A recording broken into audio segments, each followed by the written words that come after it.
عفوك إني من نور مدت يداي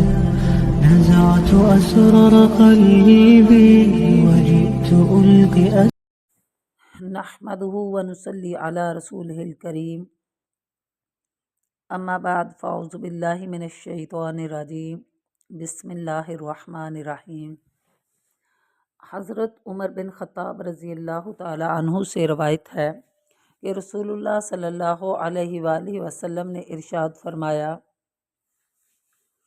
جس شخص نے بازار میں قدم رکھتے ہوئے یہ کلمات پڑھے، لا الہ الا اللہ وحدہ لا شریک لہ لہ الملک ولہ الحمد یحیی ویمیت وہو حی لا یموت بیدہ الخیر وہو علی کل شیء قدیر، تو اللہ تعالیٰ اس کے لیے 10 لاکھ نیکیاں لکھ دیتے ہیں اور 10 لاکھ گناہ اس کے مٹا دیے جاتے ہیں اور 10 لاکھ درجے اس کے بلند کر دیے جاتے ہیں، اور ایک درجے کی جو مقدار ہے وہ اتنی ہے کہ جیسے زمین سے لے کے آسمان دنیا کی موٹائی ہے، اور یہ مسافت 500 سال کی ہے، یعنی 5 صدیاں بندہ چلتا رہے تو پھر آسمان کی پہلے آسمان کی موٹائی کو پہنچتا ہے، تو اتنا بڑا جنت کا ایک درجہ ہوگا۔ تو یہاں 10 لاکھ درجوں کی بات ہو رہی ہے، اور پھر فرمایا کہ اس انسان کے لیے جنت میں ایک محل بھی تیار کر دیا جاتا ہے۔ یہ ترمذی شریف کی حدیث ہے۔ حضرت یعقوب بن عاصم رحمۃ اللہ علیہ 2 صحابہ اکرام رضی اللہ عنہما سے روایت کرتے ہیں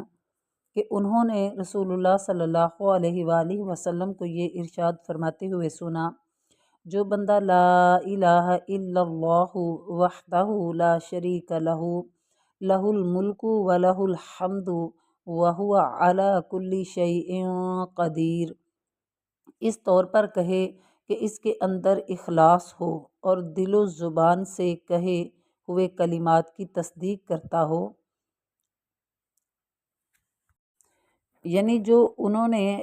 یہ زبان سے کلمات ادا کیے ہیں تو دل اس کی تصدیق کرتا ہو کہ واقعہ ہی اللہ کے سوا کوئی شریک نہیں ہے، وہ اکیلا ہے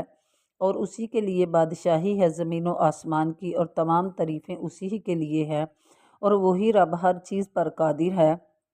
تو دل بھی اس چیز کو تسلیم کرتا ہو اور اس کی تصدیق کرتا ہو تو اس کے لیے آسمان کے دروازے کھول دیے جاتے ہیں،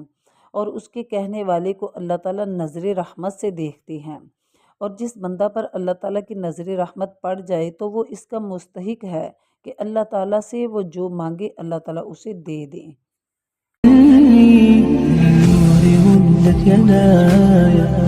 نزعت أسرار قلبي